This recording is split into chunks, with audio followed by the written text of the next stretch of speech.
Hello, children. This might just look like a normal intro, but I'm actually just in my neighborhood right now.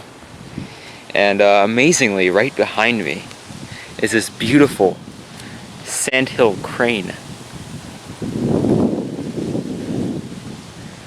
Now, I have no clue what this beautiful Sandhill Crane is doing out here.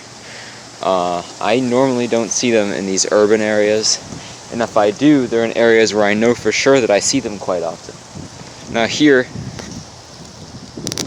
in Palm Beach County, there's a few places where I see these guys, but they aren't absolutely everywhere like they are out in West and Central Florida.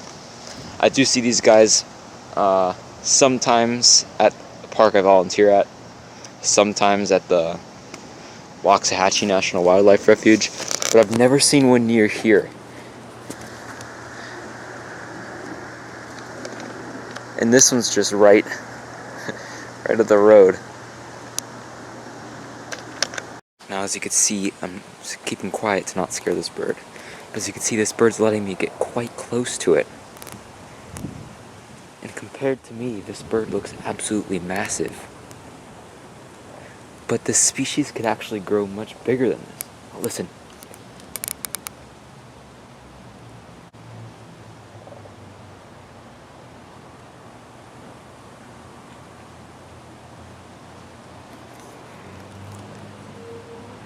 But this species could actually grow much bigger than this.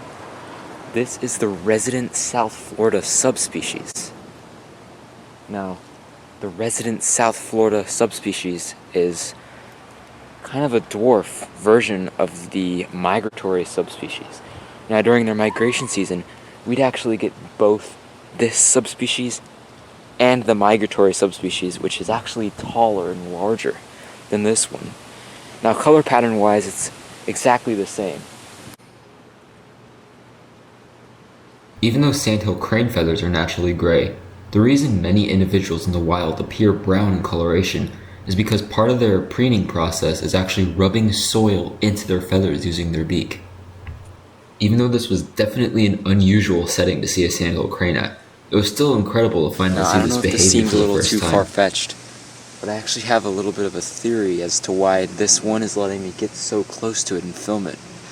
Now, at Waxahachie National Wildlife Refuge, there's this pair of these South Florida breeding sandhill cranes that breeds there during the breeding season, obviously, and every time they have children, many photographers will come close and try and take pictures of them, which actually is not very great for the health of the children, and it's actually believed that sometimes the children die due to being a little too complacent with people.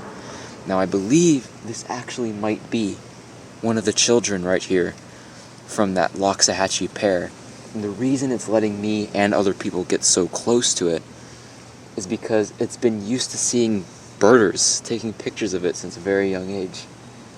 Now, this might also just be a very docile sandhill crane, but I don't think they'd get this naturally docile without at least some sort of way of seeing people first.